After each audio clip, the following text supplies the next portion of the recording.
Waters Park. I can see the little hamster wheel. Oh my God, come on. The chicken bogs it down. You know this. Welcome back, everybody. I'm Monathan Maldhound. And I'm Brad, that's Tad, and she is not a lad. Welcome to The Scoop. Veggie, what's happening today? Hey, we're talking about, what are we talking about? We are talking. How good that intro was. We're talking about house rules, a topic that I have pitched to The Scoop on account of my deep and unrelenting hatred for the friendly Mulligan. Tad, take it away. All right, yeah, house rules. Everybody's got them. There's some that are pretty common and some that make me crazy. But we're just going to kind of list off a couple that we've heard of or have used and kind of move from there. List them off, and this is also going to expand to custom formats, because I think personally a very important thing about Commander is you should mess with it more. This format was created as a fun mess around to play with silly cards, and generally as the format itself gets more optimized, that doesn't make the format worse, but it means there's even more fun to be gained by getting a little bit freaky with it on the side. Yeah. So we're going to talk to you about our favorite ways and least favorite ways to get freaky. Especially with your friends. I think getting freaky like this works much better if you have a group that you're comfortable with. Don't just try to go out in public and get freaky. And leave us comments if we don't hit on any of your favorite house rules, because then I can torture them with it later. Yes, in the comments, please tell us how you get freaky. Make sure to include torture. All right, so we'll see all of you next time. Oh, no. Next time on a monetized episode of GoodTimeBoys. All right, Tad, hit me with a house rule. I'm going to start us off pretty tame. One that I've heard come up very often is like waterfall scries. So if you're player one, you will draw your hand as normal. Mulligan is normal. If you're player two, you draw your hand. Mulligan is normal, but you get to scry one before the game starts. And then player three scries two, player four scries three. So Okay. 0 scry for player one, and then down the line gets one more additional card that they get to look at. So it's just a way to sort of power balance going first. Mm-hmm. Interesting. Yes, for any of our viewers who don't know, based off one collection of CEDH data, which is by no means exhaustive of the format of Commander as a whole, it was person who goes first, 35% chance to win. Second and third had roughly equivalent chances to win of just under 25%. And then last place went down to like a 13% chance to win. It is now obviously that format's much faster. So being one card and one mana ahead of your opponents means a lot more. But even in casual Commander, God is going last devastatingly bad. Yeah. And so I like that one. The variant that I have seen used and is great is no scry, one scry, one scry, two scry, because they were that was to balance directly against that win stats, rate data. yeah. But I think 0, 1, 2, 3 also works great. Just any type of like little treat for the poor son of a bitch who has to watch 30 minutes of Commander before their first turn on the off chance that everyone's not going land pass. Well, I want to know, why did Commander, when they made the format, why did they decide to go against all of the other formats and let the person who goes first draw? I assume it's because they were trying to make it a fun, silly format. Whoever made up the rules also happened to win the die roll and was like, okay. Yeah. Wait, do we guys. draw first in this one? Oh, yeah, of course. Of course we do, Hal. They say it's all multiplayer formats. Right. Except for 2HG. So except for the only other multiplayer format, is there a difference? So like that is a way to correct a thing that I feel like they overcorrected because CEDH didn't exist yet. Mm-hmm. So I kind of like the rule when you're talking about CEDH. I think for casual Commander, it's not necessary, but I don't hate it. If someone was like, this is how we're playing, I'd be like, okay. I think, yeah, I support that even more than you do for casual as well, because even though the numbers I don't think are quite as skewed for casual Commander, players still clearly recognize that going first is a big advantage. Mm-hmm. And I don't think there will be a lot of people that would be like, oh, this totally ruins it. If I can't draw a card first, then Yeah. But I have a counterpoint of data for you. Veggie goes first the most and never wins on our show. That's because you're a bully. So and you should feel bad. That's how do you? Yes, yes. That's because you are the devil. You have lycanthropy, and turn 4 calls upon you to fulfill your blood hunger. By the way, checks in the mail. Thanks for the. Are you guys fondling each other over there? A little bit. Yeah. What are you talking about? That's our house rule. Right. It's always a little bit of fondling. I was not aware of this. Yeah. I wasn't invited. Okay. I'll try and loop us back into Good luck. your actual question here. So I like to play regardless of the setting. I like to make big plays, do the flashy thing, even if that makes me the first threat, which usually loses the game. That goes doubly so for playing on the show, because that is more fun to me. So if I'm also the first player, that is just a beacon of Beat the shit out of him. Yeah, I'll, like you can see this a lot more in our earlier episodes, where I'm like, great, did I go first? Card. Like, I want to make a short of this because I get so many comments of like, Nerd Girl's always so mean to Veggie. They always bully and kill Veggie first. And I try to explain these exact same things. It's like, well, Veggie like wants to be murdered, actively does things to get murdered. I don't think I said that. For the show. Yes, you did. Dances in an extremely shootable manner. It's like, look at all these cool things I'm doing. Please shoot me in the face. And then 3 people kindly oblige. You're like that one Borderlands character. You all know what I'm talking about. But see, here's the thing is I edit the podcast. So now the clip is just going to be, Veggie just wants to see a shot in the face. And I'll be like, I didn't say that. And then that's the whole clip. No. And the world keeps on turning. I swear I'm not a bully. Although I will say I do attack you first, and people say I always do. And it's like, yes, because I'm not going to attack the person who flew out here on their own dime and kick them out of the game in 2 minutes. Like, you get to play next week. But after that first attack, then I try to correctly threat assess. But. Mm-hmm. There is the fear, like this. I had to take this into account as we developed our dynamic on the show of, oh, okay, so I've done some things in previous games, and now I am paying the price for them because the things that I tend to do that are big are unexpected and often with the same mindset at the expense of the players that are more frequently in the game. So I'm like, ha, ha, ha, I've assembled my secret plot. This kills one player. Okay, well, we know who that's going to be. And then it's like, all right. And then people still comment, Nerd Girl's so mean to Veggie. Mm-hmm. Because you're compensating. You're like, okay, great. I know that I cannot predict the weird assembly of cards that I've pulled out of like the depths of Magic. The way that I can like get some insurance is make sure that they're at 3 life when they try and do the thing. And I'm like, that's fair. Well, I feel like I have dragged us way off topic. Maul, do you have a house Dragged rule? us into the alley of Veggie to death. I don't think you understand how this works, Nerd Girl. Yeah, I have a lot of custom formats that I like, but I'll start with something simpler, which is the Mercy Abundance.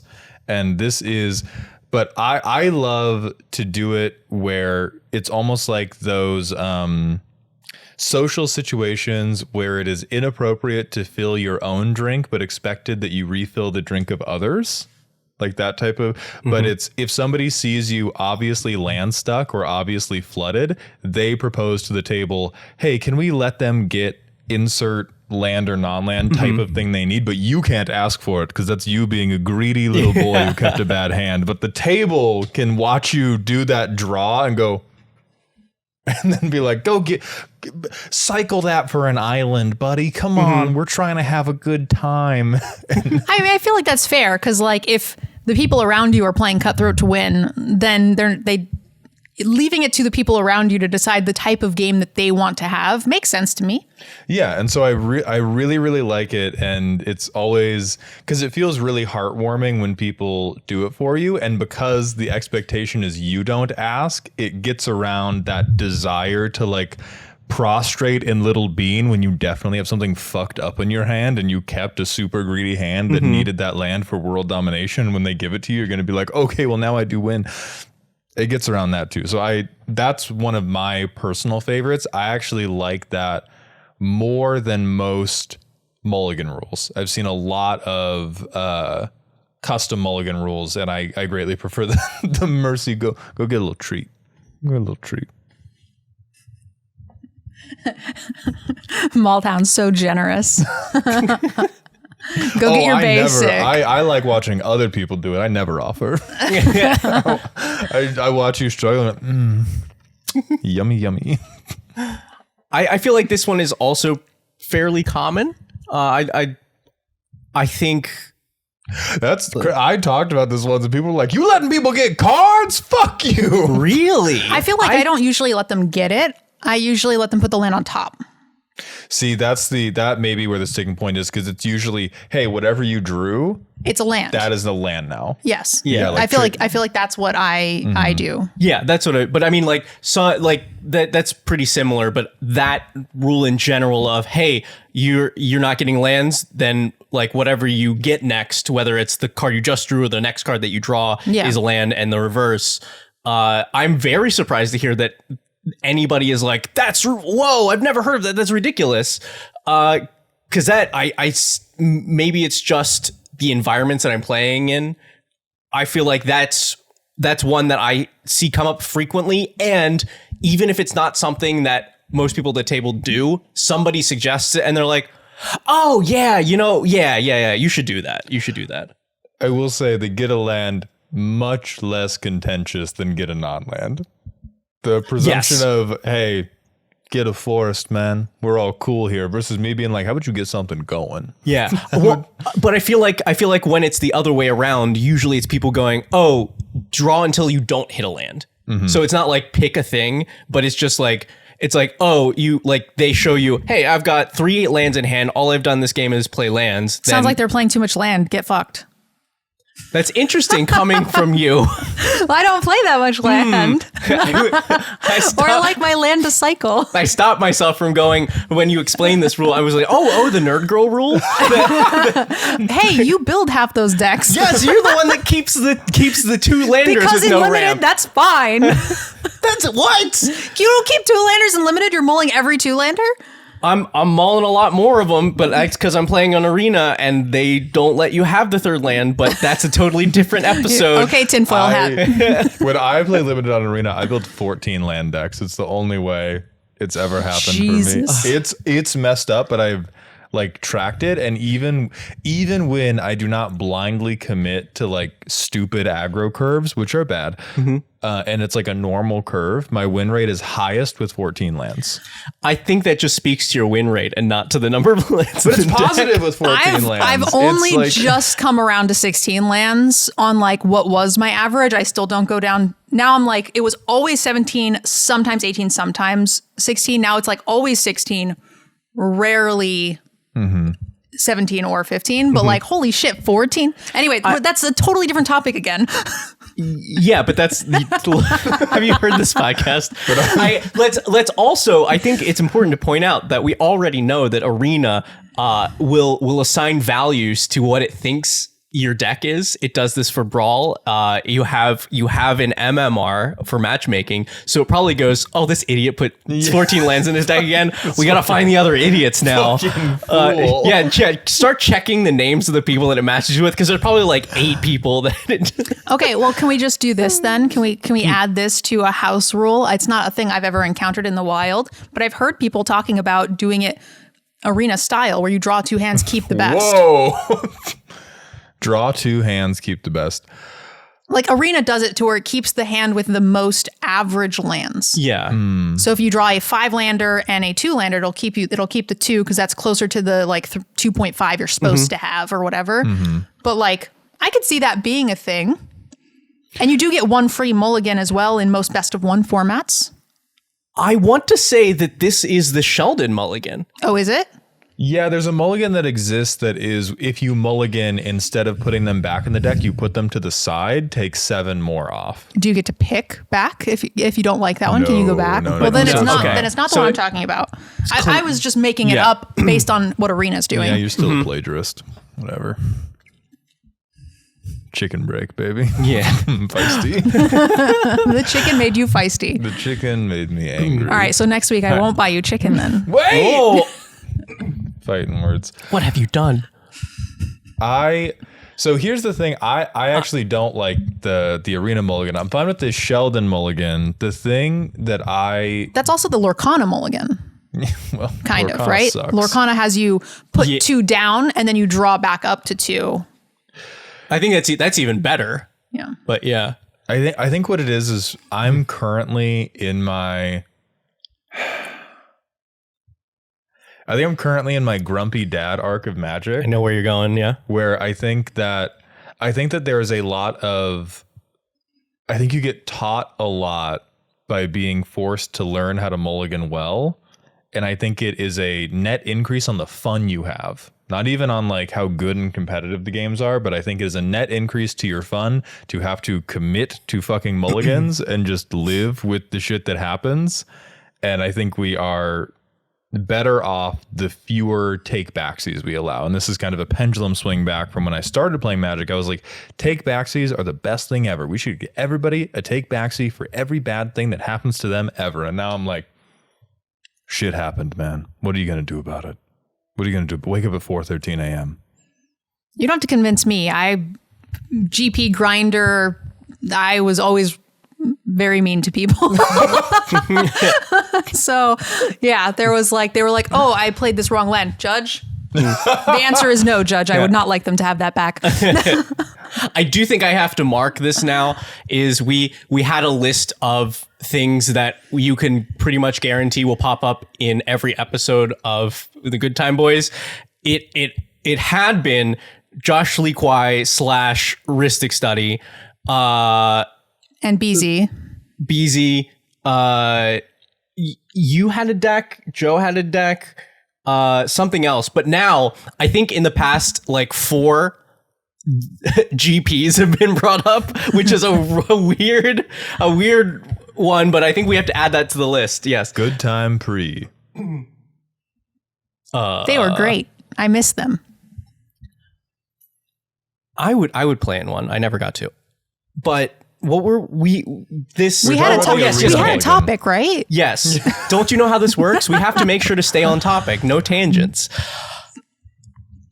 I think your point on Being an old grumpy man. Yes. yes on how grumpy you are about mulligans depends also on how committed you are to the game itself. Right. Because if you're playing with your friend group every day, you get a couple games in every night, tighten those mulligans up.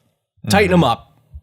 You will have a better time. Your deck building will get better. Your mulligan decisions will get better. Don't be so lenient with them. If you play super casually, you get together once every 2 weeks with a group of people. You don't see these people outside of that, every 2 weeks.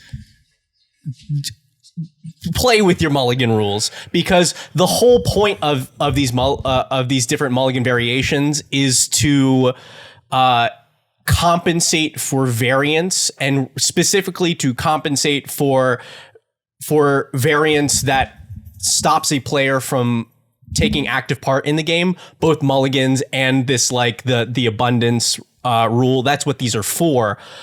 But they do take away from some vital parts of the game that if you are playing enough games, you have enough time, you should not avoid.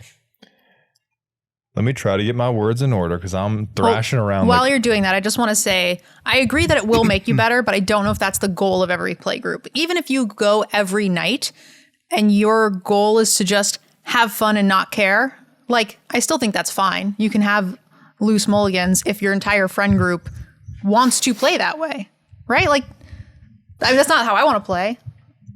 But what I'm saying is, like, I know lots of people who have zero desire to get better in that way.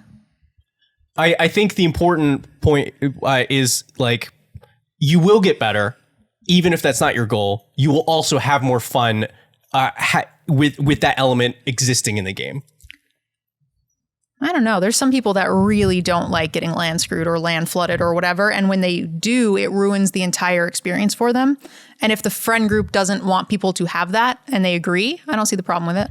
Okay, steel chair time. I do. Hi, I'm your dad. I'm Jonathan Dadhound. So here's the thing. I think controlling variance for people that do not play the game very much, universally good thing. I think attempting to control it at the point of mulligans is the worst possible point you can control for it. That is what I dislike about the friendly mulligan. I'm a huge fan of controlling for variance and having some like bowling alley guardrails on the game with things like the mercy abundance rule. There is the treasure cruise format that somebody in my Discord came up with, and I played a lot of times. That was very, very good at ironing out non-games. But I think that utilizing effectively infinite mulligans as a way to control for variance is, one, not good at it and actually leads to more non-games than it saves, specifically amongst the casual population, because y'all just be keeping idiot hands. I am sorry, okay? People talked to me about mulligans and they were like, I just want to keep 3 lands and some spells. Motherfucker, that is not good enough. Do you see how these precons are playing?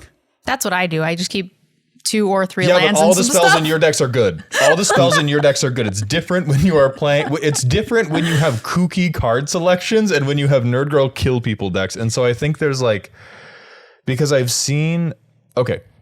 And in fairness, I agree with you. That's not how I want to play. And I wasn't necessarily saying infinite mulligans either. Well, right. But I was just saying, like, if there's a play group that wants to play super loose and not care so much about getting better or having rigid rules. And if that's, I mean, I don't care if you want to, play, what's the like football game with your magic cards and that's what you guys do every night. I don't give a shit if that's how you enjoy to play whatever it is the game that you like to play. So it's less about them being wrong and more about Us being right. Well, okay. We're getting to that. You got to ease it into, you got to ease them into that. It's more about like, I am entreating you from a position of, because if you are in that position, you are kind of deterministically somebody who is less experienced with the game. I'm entreating you from my position of experience, not that you are wrong, but that please try literally anything else and realize immediately how much better it is at creating active games than the loose mulligan rules. That's really what I'm pushing for here, is not that like loose mulligans aren't killing any children or anything, but I do think that loose mulligans are creating non-games because people will go for like, oh, whatever, this hand has lands and spells. And then the spells are bad because we built this silly deck about turtles and not a deck that was meant to execute like a landfall combo. And that's also good and healthy. And that's how people should have fun playing Magic. I think you need to be real careful about I like turtles. talking about keeping a hand with 3 lands and whatever spells that's turtle based, because that is real targeted towards one of the people on mic right now. And so it's just whether you are doing Mercy Abundance, whether you are instituting wholly custom formats, there are a lot of ways to control the variance better than by attempting to like standardize a level of chillness to hands, because it tends to result in situations where like half the table has garbage hands and half the table just has like, they were the lucky ones and just got a genuinely good hand, and the game is like a non-game because of it, because we have washed away the expectation of like, oh, I'm actually going to mulligan for a hand that does something active. I am going to steal what you were saying and take it away, because I think this leads very nicely into one of my favorite ones. Because I play in a lot of groups that do allow for some more friendly mulligan rules, not infinite, but like a little bit more casually.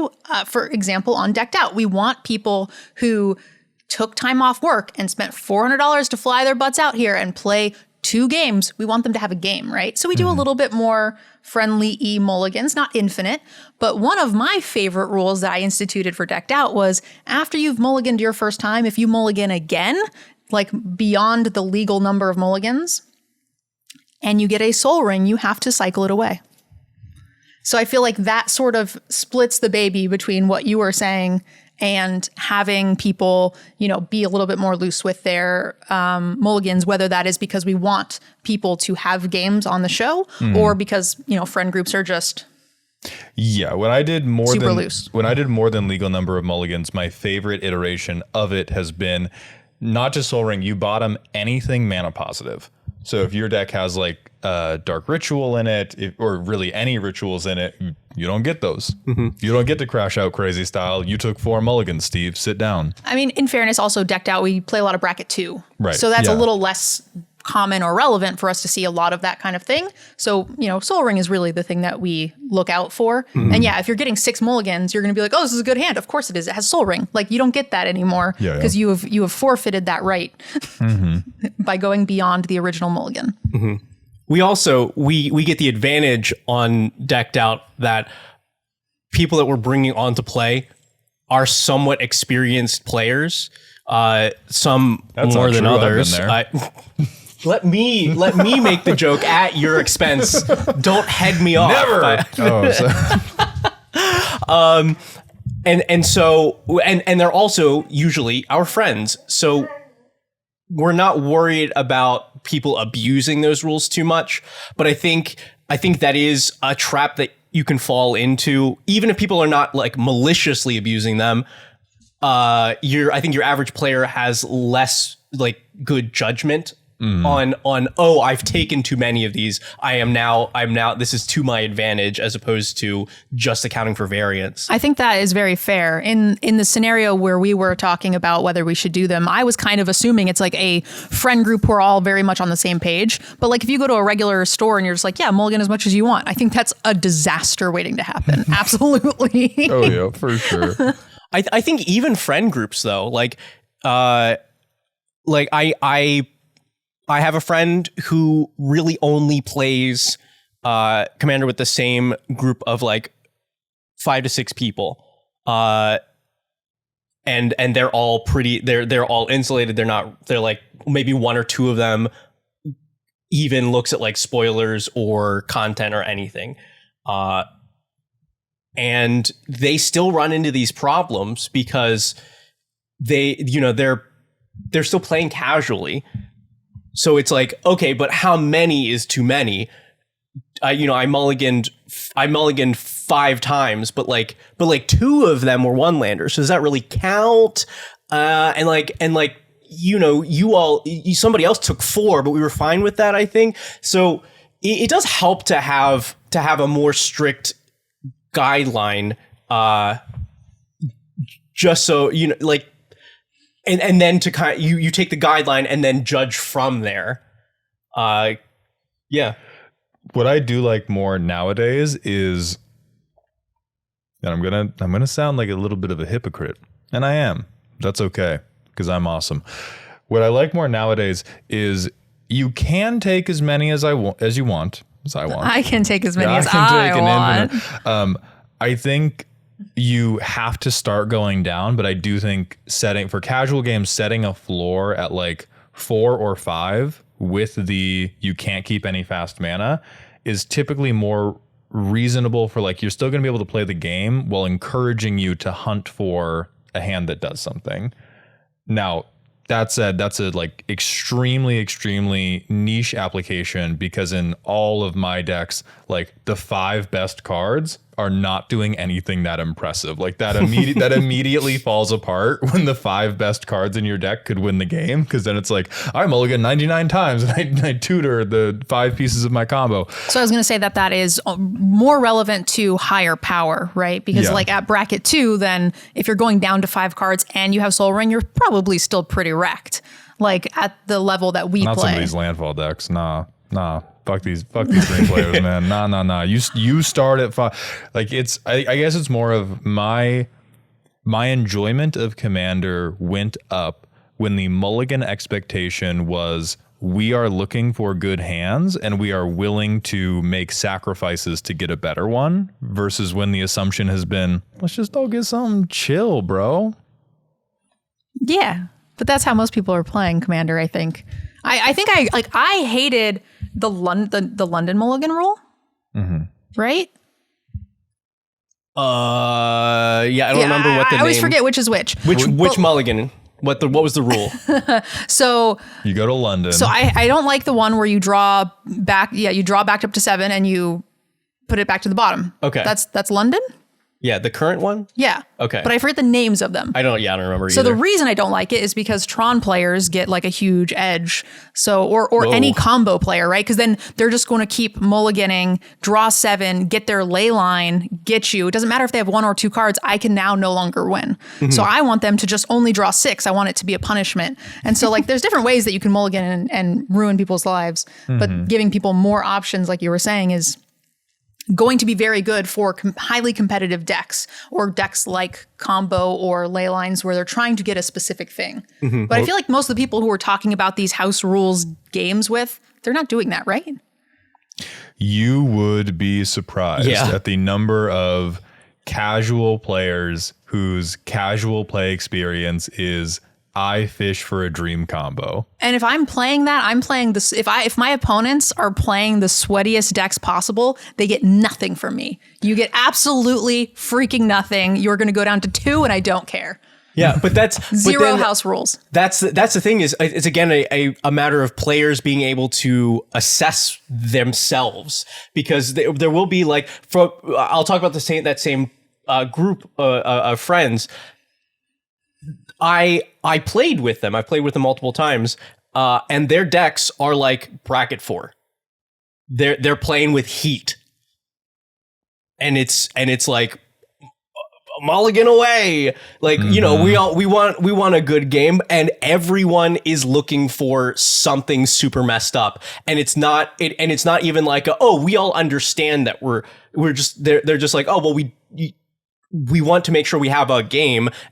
And a game is me having that one super broken combo in my hand. Yeah, so if they all agree to it, whatever, I just won't play with them. And then if there's the one person in my friend group that brings the super sweaty deck and they want an infinite mulligan and then they're going to combo off on 3 or whatever, I'm just going to be like, no, we're not doing that. Let me interject with a different, just very, very dumb idea I had that I want to try. I want to subject my friends to this and see if it can be fun as a way to teach people specifically about the power of mulliganing, which is you get 4 CEDH decks, right? Any 4, pass them around to the table. After you mulligan, you have to give the deck to somebody else. And what happens is you start only drawing either 4 cards or 5 cards. But the difference is every time you mulligan, you draw an extra card. Oh my God. And you try to get them the worst hand possible. And so if it's 4 cards and you're like, oh, fuck, this has Thoracle in it. If they top deck, I have to mulligan this, but it gets them more cards. I feel like that could be a fun thought exercise, if nothing else, to teach people about that type of thing by coming at it from the inverse direction. I don't know. Would you play that game? I mean, like, that sounds hilarious. I would definitely give that a shot. Would you play that game, NerdGirl? I mean, the problem is I would not be very good at that game because I don't know CEDH well, and I have no idea what the decks need. So like the couple of times we've played CEDH, I think a cut that I thought was going to get, like a piece that I thought was going to get cut didn't. And we actually left it in the game because I had to discard for some reason. And I was like, Veggie, this card, is it okay to discard? And Veggie's like, oh yeah. And then so I discarded it and I thought that was going to be cut because I just didn't know. And I didn't want to accidentally discard one of my combo pieces. But I'm like, I think this card is not needed, right? Yeah. So I would be really bad at that. I'd just be like, here's your 2-card combo, whatever.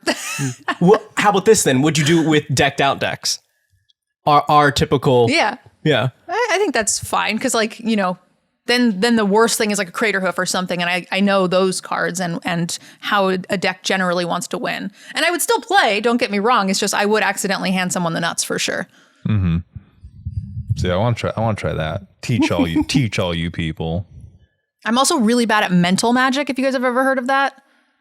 Where you play and you can play any card you want, you just have to be able to name it, know the mana cost, and like know what it does. Right. You have to keep track of the board state completely in your head, but you have access to whatever you are. So long you just draw mana and you play based on the mana. So you can be like, I cast X, and it's just anything you want.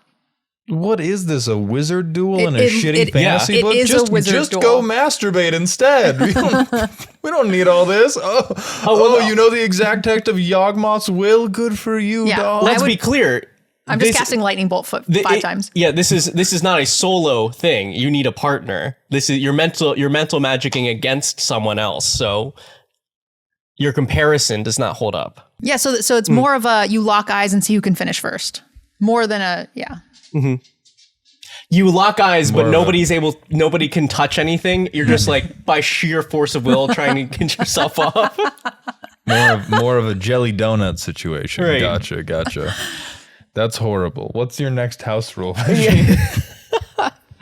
All right, while you think, I'll jump in. So mine is I like trusting people to cycle cards away.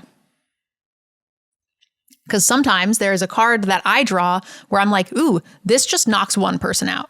And I don't think we're in a position where I want to do that. Or I, on Spell Table, have a card in one of my decks that I never want to play on Spell Table because it lets me look at my opponent's deck. Yeah. And so cards like that, if someone just says, this is not good for this game, can I cycle it away? That is a thing I play by. It's NerdGirl's casual Praetor's Grasp. I guess I do understand that lesser deck builders might need to do this from time to time. My decks all do exactly what I desire at all times, and it's always appropriate for whoever I'm with. Like, there was one time, like, I've put a Vandal Blast in a deck or something, and I'm like, oh, it's going to hit like 2 of everybody's mana rocks. But it was like, oh, you're a Traxos player. I don't want to do that. Die. No. They're a Traxos player. I would rather just burn in hell. I'd rather just draw a different card.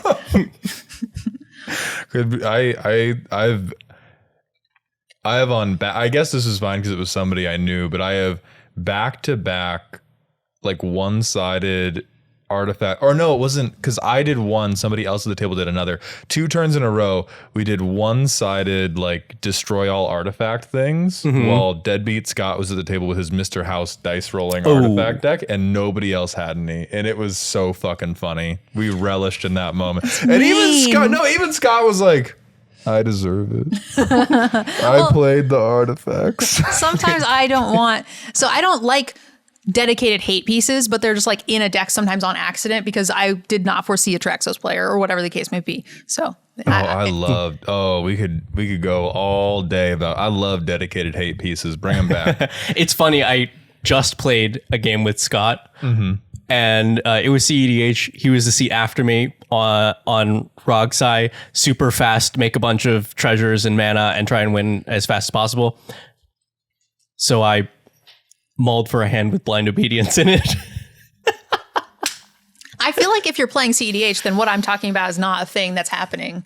This is at the like derpiest of derpy pods, basically. I think I still disagree there because I play a lot of derpy Magic, and it comes from more of like, even if I'm not playing with a particularly powerful thing, it feels much more engaging to win or do the thing through resistance than it does to do it in a way that I could have done in the Moxfield playtester. And so when people I feel like it's one thing to be like, oh, I'm not going to put in Rest in Peace when it has no proactive use case and can only hose somebody else, versus like Vandal Blast, which is a pretty responsible all-around include that might sometimes one-sided hose somebody. If I am building a deck that is that narrow and people are just letting me do it, like I can't wrap my head around enjoying playing that deck if it feels like I am being allowed to dance at the mercy of the table. I mean, there's going to be a point in the game where I cast the Vandal Blast. Like if I play it, whatever. But if it's like in my opening hand or whatever, or drawn very early, and I'm not ready to just kill someone. Yeah, I think Vandal Blast is actually a really good example that is not, it's not a rest in peace. But it is also not a thing that forwards your own game plan. But it is a commonly played, like, you know, that people will have some number of artifacts. It's a reasonable card to play in a deck, period. But it turned into a rest in peace, and I don't want that in my deck. I do. Yeah. Shit. Now, I want to... In those scenarios. In some of them, like I said, if I draw in the late in the game and it's going to win, fine. But... Now, I want to ask you about this, though, because I think this house rule that you've brought up, not a lot of people will have heard of or encountered this before. I think this is a more rare thing. And I will say that while you will do it yourself, you're like, hey, I've got this thing. Everybody cool if I just like pitch this and draw something that doesn't wreck this one player. I don't know that I've ever seen anybody else ever do that. I think I have once or twice. I think that's probably how I picked it up originally. And then it sort of became solidified when we started playing more spell table games, because I keep drawing Praetor's Grasp. And I'm like, I don't want to deal with this. I've had it happen many, many games, and I've hated it every time, which is part of why I feel so strongly about it. I think Praetor's Grasp is a different situation than Vandal Blast for me. Like, if it is, this is mechanically onerous to resolve, because I will also, like, I have theft decks. I cycle that whole goddamn deck if I'm going to be playing on spell table. Like, I'm not putting us all through that. Right, can I discard this deck real quick? I'm just going to draw a new deck. And what will give probably more necessary context to it is many of the situations I've seen it in, and when I want to run screaming from the LGS and like do push-ups or something, is when somebody goes like, oh, this card would win the game, but that's not the vibe right now. Oh no, I'm all like, if Vandal Blast wins me the game, great. If we're, turn 5 in a bracket 2 Traxos game, like that's the only time. And again, it's only if you don't ever have to ask for it. That's also the thing too. It's like, you can cast whatever you want. It's just, if a person says, I actively do not want to play this card, I'm kind of okay with that. Oh, I hate that. Do it. Do it. Let the hate flow through you. Right. Even if the hate is towards me, especially if the hate is towards me. God, like if I... And the reason the Vandal Blast happened is like, the reason I brought that up is because it did happen. And like, also it like kind of targeted a player who was not very strong as a player, and like, just like, it didn't feel good for me. Yeah, I can definitely see it being a like newbie protection thing for sure. That's a lever I would pull. And then less and less as I'm like, oh, you've played Magic. You know that you brought some dumb shit to this table. If they're like, they had no idea, if it was a person who did not know Vandal Blast existed, I'm a tuck in. And if the Vandal Blast was against you, I'm probably fine playing it. And that was the Scott situation where I looked him in the eye and I was like, Vandal Blast is a normal card, right? And he was like, yeah, took the risk. And I was like, okay. I think the lesson, or my internal clock, is to be meaner to the people I know and like. Yes. And to be very nice to the people I do not know, and to people who are very bad. Yes, kindness to the strangers and the inept, incredible violence upon those you have accepted into your heart.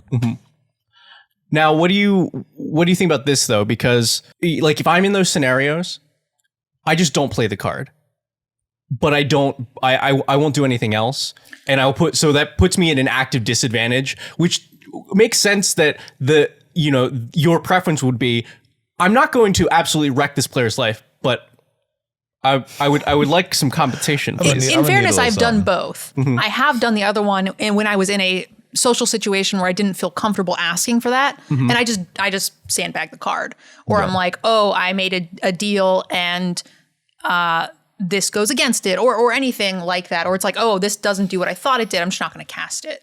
I think that's totally fine. This is more like, I feel like House Rules is the premise of it is a little bit more like our friends that we hang out with and play regularly with, kind of. Yeah.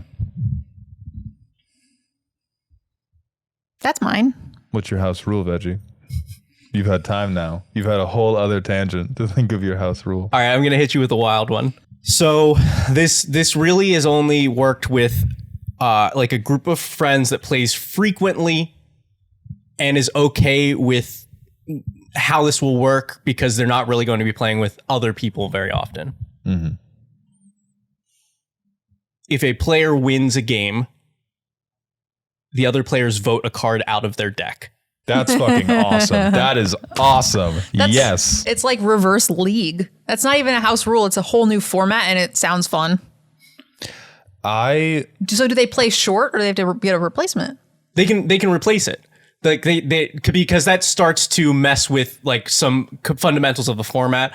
But it's like, oh, cool, did you just ruin us with this, or it's just like, oh, wow, we hate that you have Rhystic Study in each of your decks. We're going to start voting it out every time that you win. Or it's just like, oh, I'd like to not see that Crater Hoof again. Goodbye. I would love to see like combo players, CEDH players slowly dissolve into like garbage and just like have your friends who come back week after week after week have to come back scrappier and scrappier. Yeah. It sounds fun. That's not a house rule. It just sounds like a really fun format. That sounds like a really, really good evolving format. That sounds awesome. Mm-hmm. I've always wanted to do one of the like limited like leagues where you like open a box, make a deck, and then every week you get to add whatever to it. That sounds great. I've never really gotten to play in one of those. Yeah.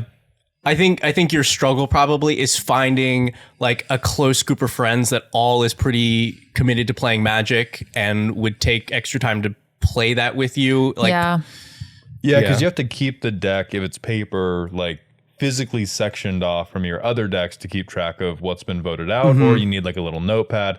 Like, there's fiddliness to it. Yes. I think Veggie was just joking that there's like 10 people here that would just be down to play that league. Yes. That's not true. 9 people. That's not true. No, we still have 10. Malt was never invited. Somebody has to get a bye. I'm the commissioner. What do you mean? Yeah, I don't remember where I heard this rule, but I was like, that's so intriguing. Like, because it balances itself, because it's like, great, does removing that one card wreck your deck? Then one, you don't have to worry about anything else getting taken out until you can find a way to rework it. Or it's just like I feel like it's only a fun thing if you're playing high power. If I think about it for like decked out and like the awful decks that we play. I'm voting out your pet card that reminds you of your grandma. Fuck you. You can keep the Thassa's Oracle. You're voting out like, my synergistic draft comp, like not that, but like we don't even play with like many like Craterhoof-esque things to begin with. So they're all synergy pieces and most of them are pretty replaceable. Like when I'm playing like Orzhov, whatever, there's 10 dozen other cards I could have slotted in that spot. So it feels like it's not making an interesting change. But I think this is at the point, because we don't replay these decks very often, and the group needs to take that into consideration, because if we hit this card, then the replacements are significantly worse. They still function, but it means that we can't get turn forward or something. None of our decks are turn 4ing anyway. So that's what I'm saying. Higher power decks makes it interesting, because like the Najeela deck I did play for CDH, there's 3-ish ways to make the infinite mana to do the thing. So if each time you're getting rid of one of them and it's getting harder and harder to hit those wins, I think that's incredibly exciting and entertaining. Whereas like Orzhov, okay, it's 7,000 piees of removal I can have in this spot. Oh no, the 18th Soul Sister. Right. But that's, I think to me, I found it more interesting as a lower power thing, because hitting individual cards can actually just dismantle a deck, which I wouldn't want to happen. I would want that scenario of like, this is slowly devolving into garbage, but it's still playable. But with actually a lot of CEDH decks, you can just, it's like, great, Guy's Cradle is gone, and it's like, okay, this doesn't function now. But I think that's the interesting part, is then fighting to figure out how to make it function, to take those high power decks that need these key pieces and make them find a new answer. Well, I think most of the time the answer is I just lose now. But they're all doing it to each other every week. But then it's just kind of it's like spin the bottle, but we shoot you. Like it's okay. Joffrey has won week 1. We vote out Gaia's Cradle. Joffrey will lose the next 3 weeks. Keith wins week 2. We vote out his Gaia's Cradle. Keith will lose the next 2 weeks. And like every time you complete a month-long cycle, you have taken the thing that makes the deck workable, and then you get one good round of trash pile, and then it's just, we have taken the growing rights of Itlamok from Joffrey. He will lose the next 3 weeks of this format. Yeah, I guess to me, what I found especially intriguing was you have replaceable pieces. All the deck as a whole is going to get worse and worse and worse because your replacements are getting worse, and you're not ever ruining a deck, but you are, if you're smart about it, you're taking out a lot of like the power from it. I guess my concern is I'm not playing enough games for low impact changes like that to make a difference. Like I feel like I only want to do this like 5 or 10 games tops. And then I feel like I'm bored of it and want to play a different deck at that point. Yeah, that's why, because I was like, this I think only works with a play group that's playing a lot of games only with themselves, like constantly. And my assumption as well is we were playing multiple games like at night. So it's not just like 4 games. Right. You know what I mean? So yeah, I would want them to be higher impact. That's my vote. Chat, let us know. It's 2v1 on this one, I think. Soul Ring. I agree Swords, with Veggie. Path to Exile. I'm safe. I agree with Veggie only because you are kind of a glutton for choice at these like mid-power synergy things. And it does get noticeably worse, and it's juicy. Like I'm gonna take the +1/+1 counter players branching evolution, and they're gonna be like, whatever, bro. I have a million counter synergies, and they're gonna look at them and be like, that is really not as good as branching evolution. Oh fuck. And then like the hardened scales is gonna go like, whatever, bro. I have plenty of. Oh fuck! Right, they all cost like 2 more mana. Right. Oh, Hardened Scales was much better than like the slow death. I want. But those low powered decks take so much more time to win anyway. That doesn't matter. Good. I want the dismantling of your deck to be like the knife scene in Saving Private Ryan. That is what I want. I want it to be painfully, arduously slow. I want you to be cobbling together a turn 15 win because you have like a draft common. Most of these decks already are cobbling together a 15 turn win. Roll the tape of NerdGirl killing me over and over. It's never before turn like 10. Yeah, I have to die first. Roll the tape. That's true. I don't have a spreadsheet for what turns the games end on. I never tracked that stat. Or the turns you turn to me and go, don't fucking make me. No, it's usually I want to hit someone else, but you're the only one that's open. Yeah. That's my go-to Mald line, I think. All right. Can I speak my shit? Maybe. Can I do my next? Yeah. All right. Mine is I am going to take this opportunity to pump the Treasure Cruise format again, which somebody in my Discord came up with the premise for, and then it became like a group project, flesh out the rules for, and it is a 5th deck that sits in the middle of the table, and it is 2/3 artifacts and 1/3 curses, like the ones that attach to a player and give a benefit. I left out the ones that are like crazy bad, like there's Overwhelming Splendor, which is not on the deck because it's just like, hey, you're dead. Yeah. And the way it works is on your turn, you can pay mana. It starts at 1 mana for each individual player, and each time you do it, it goes up by 1, and it stays that way for the entire game. So you pay 1, then 2, then 3, then 4, such that if you are flooding, but you are playing a land on curve, you always have something to do. Right. So you pay the mana, you roll a die. 1 through 5, you flip the top card of the deck, it goes onto your battlefield. There are no cast triggers, no nothing. If it's a curse, it is attached to you. And if you roll a 6, you get to look at the top 3 and pick 1 to go on your field. And the other 2 go back to the bottom. And they came up with like 2 years ago at this point. And it almost feels like it's been power creeped with how much more active recent precons are. But back then, with decks that tended to have kind of a rough start or would keep a hand that was like, I have 3 lands and spells, but not all of them are relevant. It was really good to have a thing to just be like, 1 mana, game action, please. I mean, I have a question, Mald. It sounds like you're very into this, right? Yeah. How come you've never suggested we play it on the show? Because it would require me to come up with a treasure cruise deck, and that sounds like work. I mean, if you give me a list, we'll make it. That's right. I'd have to clear it with Veggie, but like a list. What the fuck are we talking about? Coming up with a list. Oh, it's funny because I would say the reason that he's never suggested it is because I would turn it down immediately. Oh, okay, never mind. Never mind. I think it's a very fun format, and we'd run into the content creator issue of this would really appeal to a small audience that would be like, wow, we really like this. And we'd be like, great, we lost money, and this is our unfortunate job. So like, if you all make us blow us up, and we can be like, boom, play whatever format we want. Yeah, whatever we want. Then I think absolutely I would do it. I mean, it's just as soon as we do anything that's not exactly Commander as written, then we lose a big chunk of audience. I would argue that there's a little bit of give and take with that. Like, I would agree with you in most situations, but this is like Mald's baby, and Mald has a pretty big community. If Mald wanted to show this format off in a gameplay setting, I think the community would turn out for it. But that was just my 2 cents on it.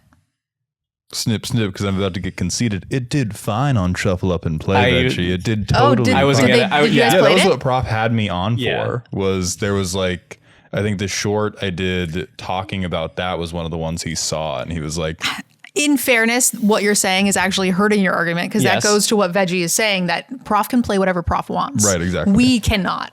Yeah. Well, the Treasure Cruise episode did much better than the non-Treasure Cruise episode I was on, which was normal command. But Maldhound would hype up the video. Yes. It's like, a thing for your community. I think that'd be fun. I mean, I do think it is fun. I think the most difficult thing about it was what fucking rats humans are, because some people immediately like soft optimized decks around it and brought like, oh yeah, it's not cheating at Treasure Cruise. However, everything's a construct. So any artifact I flip onto my board, or like, oh yeah, I'm playing not Arden, but like Lynn, whatever the curse commander is. Oh yeah. Oh, it's my pet deck, and I was like, get out of here, bang bang. But it is very, very fun, and I do stand by it as a format that can really, really smooth out the early turns, and you just have to tune the deck to how like debilitating or how helpful you want it to be. Like, one of the things in the first draft was Portal to Phyrexia, which some tables may not want to have. But it's also kind of really funny to flip a Portal to Phyrexia turn 1 of the game when you're first, and it does nothing. I will gladly take a Portal to Phyrexia on turn 1. You go, oh my god, this is so good. One of you is gonna mill, right? And you look around the table and they're like. So anyway, very tweakable, not a lot of hard rules about it, but was great for, we're playing casually, we want to do stuff, we want to see stuff happen. Our decks are bad and will not do stuff on their own. This doesn't feel like a house rule, though. It feels like a different game. Like, that's like saying 3v1 Arch Enemy is a house rule. Yeah, I think custom formats fall under house ruling. What is Commander but one big house rule of Magic? I'll get into a semantic argument. I'm not above shit. Come on, let's go. But it's now a format. Yeah, and right? Enough people like Treasure Cruise. Like, I don't show up to my command, or I don't show up to my standard and be like, all right, guys, you guys want to slam some 100 cards, 1 of each. Like, that's a format. If you show up to play Commander, Standard, Arch Enemy, whatever, right? Mm-hmm. Well, then I think that goes back to the type of thing we talked about with Mulligans, which is if we're calling it a house rule, there is at least some level of implication that it's with people you already know and have probably gone beyond super strict bounds of like I'm not saying go to FNM, like go to your weekly Commander event with a Treasure Cruise deck and be like, we're doing this today, gang. But if you have like a group of friends you do Commander with, like texting them being like, hey, do you want to try this dumb shit I saw on the internet? That is what I'm imagining by house rules. Like if it's a thing for your LGS, not a house, quite frankly. That's a store rule, you little liar. This is my baby. His name is Hamlet. Blur him, please. He did not sign an NDA. Yeah, perfect. No oh more. my God, naked dog. No more clinkety clink. Now we definitely need to blur him now. Make the blur like more pixelated after the collar comes off. Who's your baby boy? So yeah, like it's definitely too involved to just bust out on randoms. But I think if you have a known play group doing these types of tweaks that are not changing the deck building restrictions of what people bring, like they're not changing deck size and they are not taking away any of the foundational gameplay patterns that already exist in Commander, like it's really not very difficult to implement these. Except for needing to bring a whole deck or whatever, right? Yeah, but only the person who's like, only one person has to do that. Yeah, I mean, I've just never thought of like the arch enemy deck as a house rule, but neither here nor there. I mean, there was a time we played Arch Enemy on my stream, and we tried to use it as a learning experience for like how could you make Arch Enemy work for every deck. And so we tried, wasn't a special Arch Enemy deck, but just one player got to draw 2 cards and play 2 lands every turn. And it was a 3v1 and all the decks were normal. And it turns out that is broken and you win every time. And it turns out that is like really fucked up and good, and don't do it. That sounds less broken than the actual arch enemy deck. I'm aware. That arch enemy deck is impossible. I've only played it once and I was like, cool, I'm going to bring like the super soft deck because it's 3v1 and I don't want to like, nope, I fucked up hard. That thing's impossible to beat.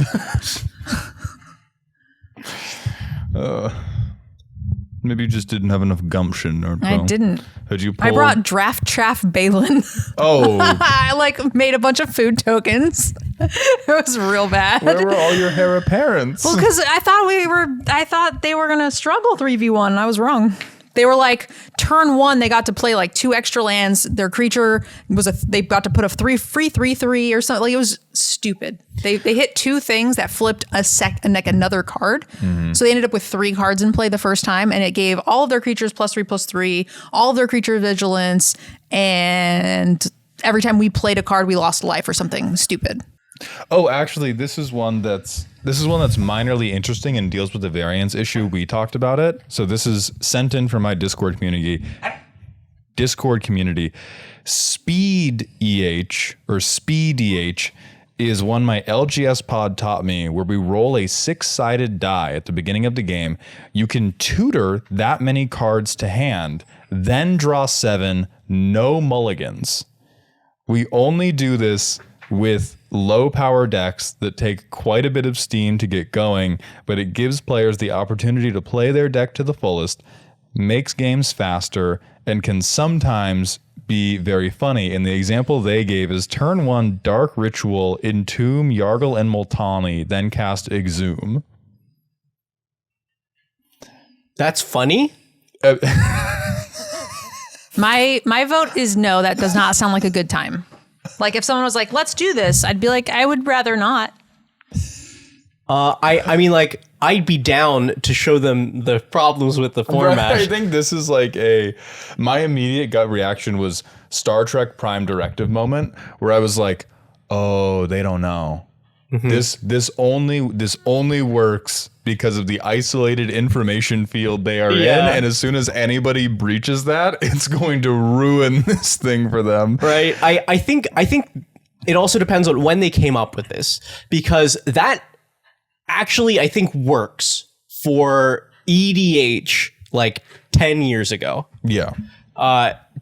Totally fine. It accomplishes what they are trying to do. But now every deck has an assortment of cards that is just totally busted to start the game with, especially with extra cards. Yeah, I don't want to play that format. Yeah, there's a similar one to that. Somebody was like they were talking to me about it during my stream, and I was like, wow, I'm really glad you enjoy that. That sounds awful. And they were like, you just don't see the vision. And I was like, no, I do see the vision, and it is hell. I don't want you playing the same 3 cards that annoy me every game. Like, they annoy me. Just play them only when you draw them, please. And you may be a little biased because of your usual play group. Yeah, that tends to have a bunch of cards that annoy you. Well, like even mine, even if we're playing super softball, it's just like, okay, Swords to Plowshares, Blood Artist, like the cards that I want, I shouldn't have them every time. I should not be allowed my toys. That I need some percentage of what? Well, let's make it worse too. The other. What are you doing? What does that look for? It's the every game that I see one white mana that's been left up, I'm like, sometimes damn it's it, Path. she's got it again. Sometimes it's the different spell that's the same. The other format that caused this reaction in me was they called it Turbo, and it was everybody draws 2, everybody plays 2 lands, 20 max life. Yep. They played in 8-player pods. Oh. Nope, final. Hey, that's the second worst thing about this format. No ban list. And this person was like, you just don't get it. And I was like, I assure you, man, I get it. I understand. I get it that sounds awful. I understand that there is an incident happening in your personal Shibuya, but you need to leave me the fuck out of it. But he was like, it's the best thing ever. And I was like, I'm glad it makes you happy. But so I played Commander one time before years later playing on game nights. And I didn't know what game nights was at the time. And I was talking to Prof, and he was like, you should probably go to that. I was like, oh, should I? I was like, okay, I'll check it out then. And that was how I ended up on game nights. But the reason I hadn't played Commander from when I did that first game is because it was like 2014, something like that.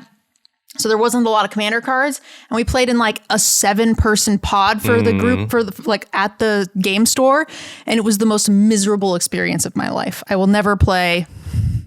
I will never go over 4.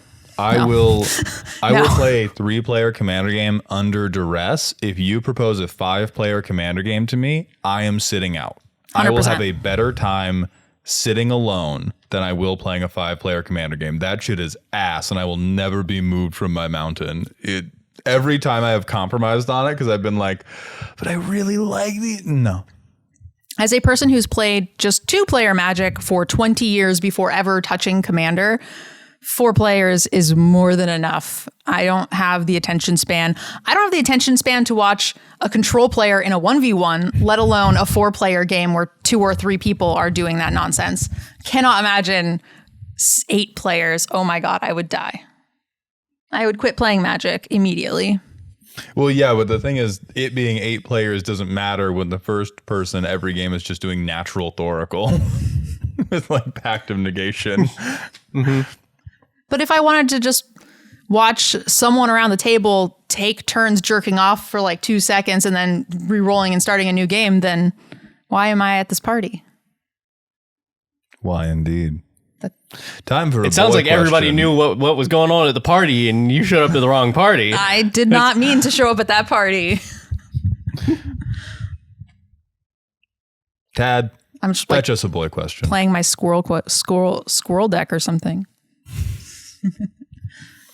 So you showed up holding your nuts to the party, and you thought it was inappropriate? Okay. This episode was less productive than I imagined. We had a good game plan that we were going to start with like decked out rules. Then we were going to do 1, 1, and 1. Then we're going to read this full list. We did none of those things.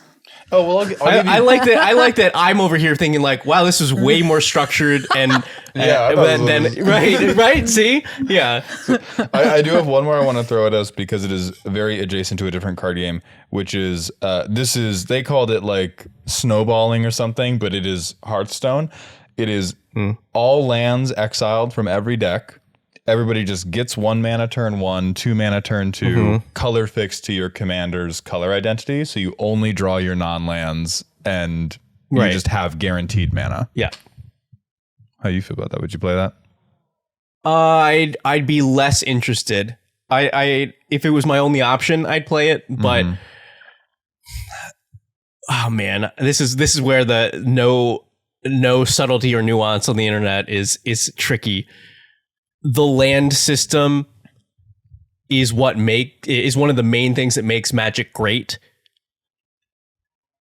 And people are going to take that as, oh, so me getting mana screwed makes this a good game. I'm like, it does. Fuck you. Kind of. I mean, it's deck building and the ability to build and pilot through those things, I think, is what makes Magic great. My concern with this setup is that it highly prioritizes specific decks. So you're no longer worried about being mana screwed or having too many things on your top end or not having enough ramp or fixing. And it takes away a lot of the skill and significantly favors or hinders specific deck types. I don't think that this is a rule created equal for all types of decks. And I think that is a reason I would not want to play it.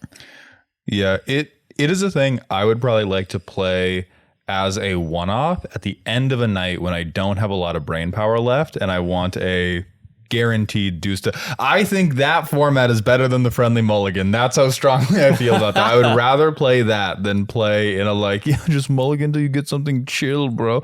But it would very quickly warp a pod in unhealthy ways. I think if I agree, if we were in a group and we were like, hey, you want to try this thing? I'd be like, yeah, sure, whatever. Especially if nobody goes into it having built a deck to take advantage or abuse that system. Maybe someone gets a little hosed because they're running like mono 2-drop deck and they're like, I don't want to double spell. Right. But then you don't get to have the benefit of drawing less lands later in the game than your opponents, yada, yada, yada. Yeah. So I think it's a fine thing to mess around with I wouldn't veto it, but I would not be like, this is a thing I actively think is fun and I would like to play.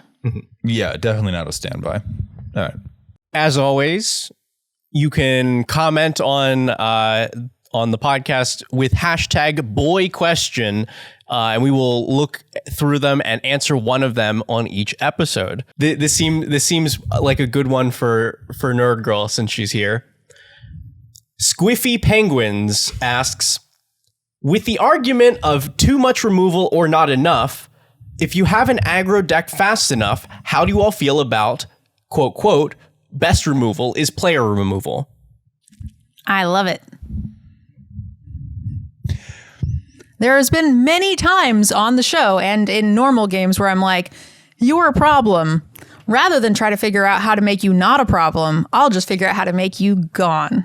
That's an easier problem to solve more often than not. And I like it.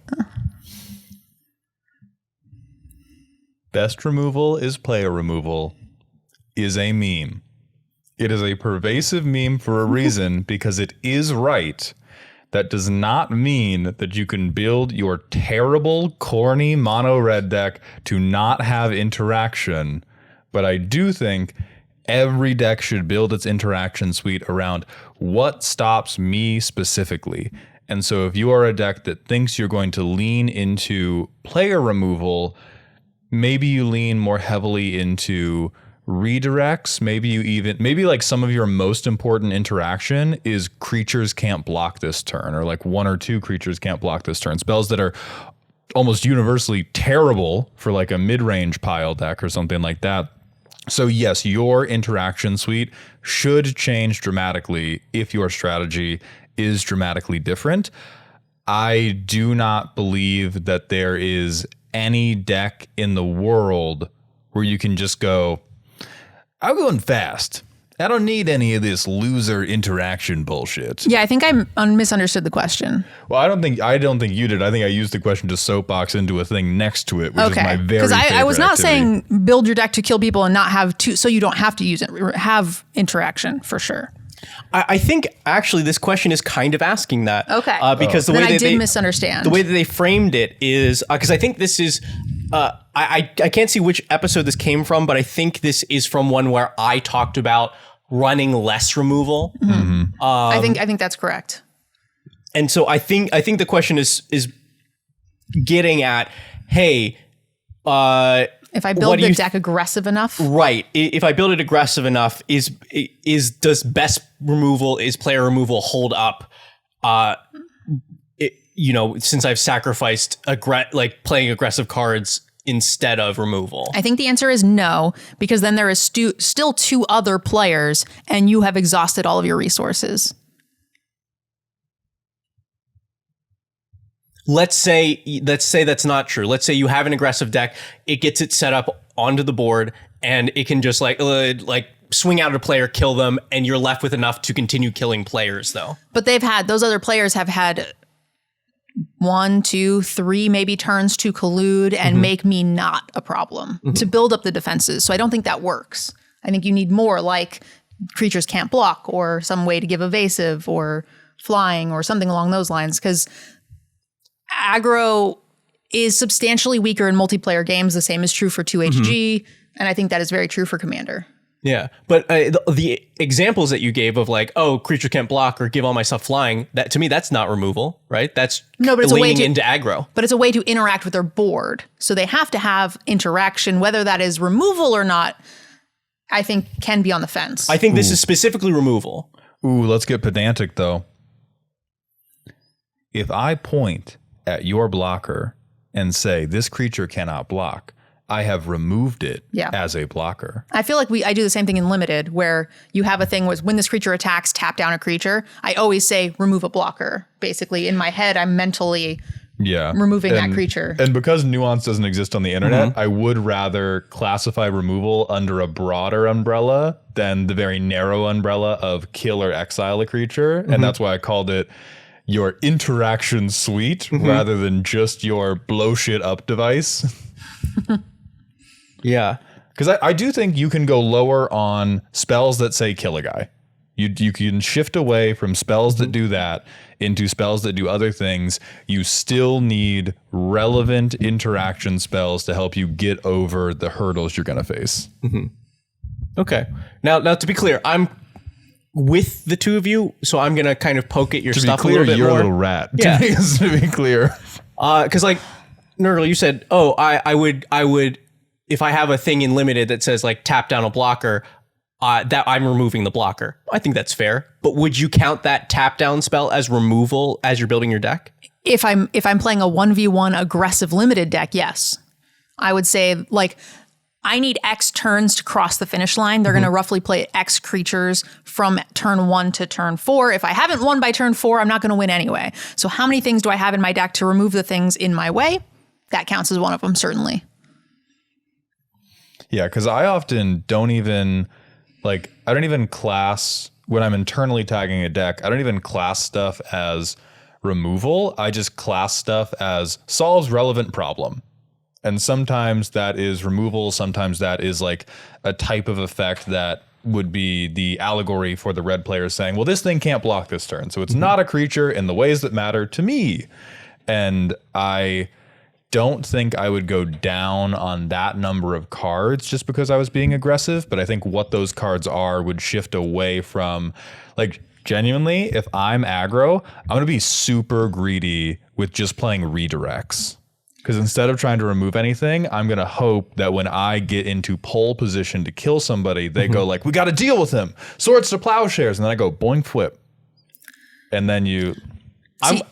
I agree with you, but I also disagree in Commander specifically. So like when I'm saying those things count as removal, like creature can't block, tap target creature, like I'm fine with that in a 1v1. I feel like you cannot be that aggressive deck in Commander in the same way, because now you've expended 1 or 2 cards, some of which, like if it's a creature that taps their stuff down, maybe you still have it, unless they blocked, their final block before they die kills it. Or you have a card, an instant or sorcery that says, deal 1 damage to 3 creatures, those creatures cannot block. Now you've wasted all of your resources to kill this one player. The other 2 players have had, like I said, 2 extra turns to sort of fortify, and you have no more resources. So I don't think that is a viable strategy. There's a little shimmy. I want to get even more pedantic. I want to run the risk of miring us in the endless, what about this one specific card that counters your argument, that's dummy? Interaction, and that helps us. Thank you. Which is, there are some, I don't know how broad this field is, because Lord knows I do not play aggro decks. I like to play good decks that can win. But like, I think it's Breaches, Brazen Plunderer. There's one of the breaches that says like, when you attack with a pirate, pick 1 or more. And one of those options is like, target creature cannot block this turn. Yeah, it's the 3/3 for 3. Yeah, and so that's He's one of those Limited. things that he's good. That's Nerd Girl's sleeper agent activation phrase. We're just gonna find her like rocking back and forth. He's good and limited.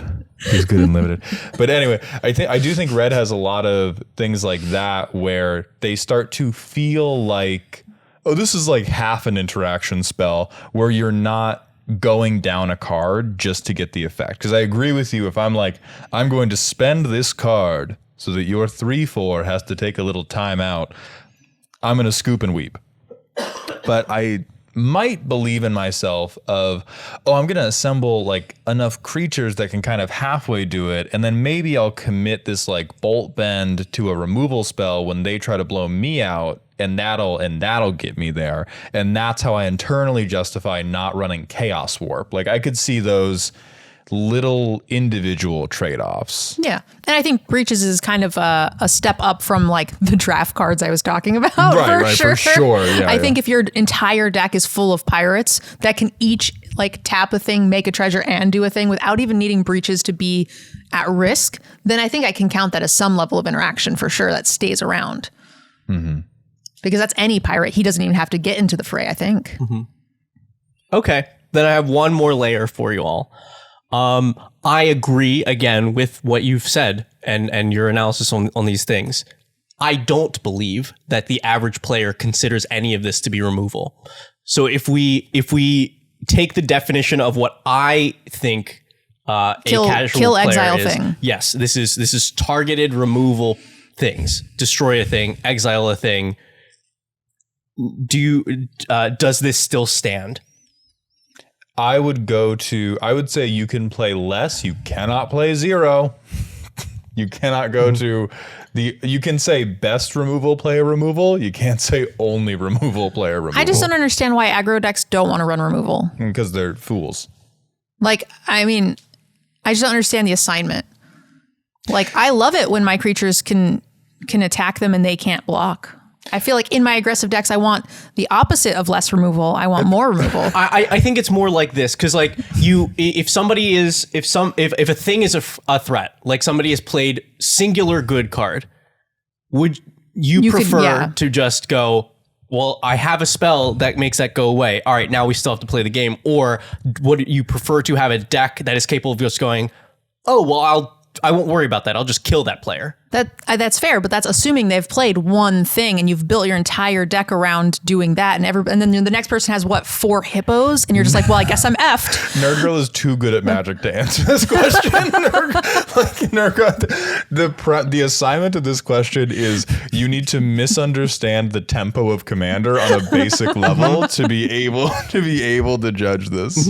Like it's because I see decks that are attempting to do this all of the time. And they kill one person and then die. Right. And so Fluffy Penguins or whatever, I promise you on a personal level, you cannot go fast enough to make this a workable reality. There are individual games that will trick you into believing you can get away with this.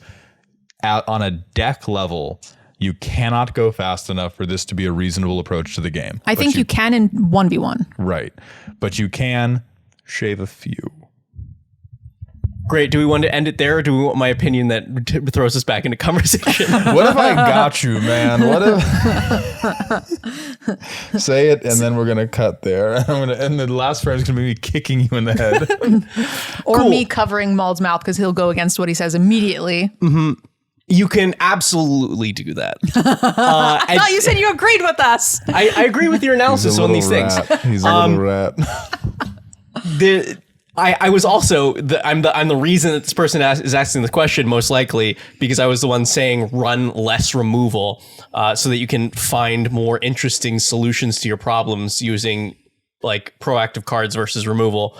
But I will just say that by accident I started building more like decks that are capable of killing single players at a time, and my experience has been if you build them well enough, it does work. And you can cut removal for things that help you to finish players off. But are you building decks? Because I've had decks that can kill and target one player and kill them, but not because it's mono red aggro.